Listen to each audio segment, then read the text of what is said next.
The BMW 528i E39 chassis 2000, and this is an electric window repair.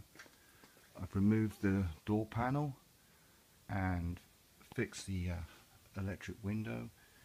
The window had popped out of these brackets at the bottom.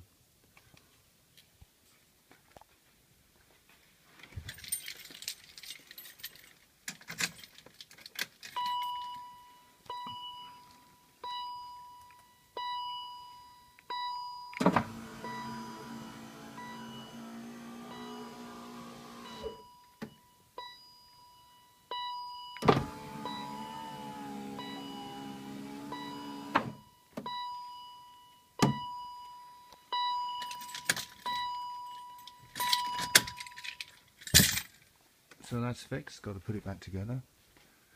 And these are the parts: the moisture barrier, the airbag, the panel, and the decorative strip, and the speaker.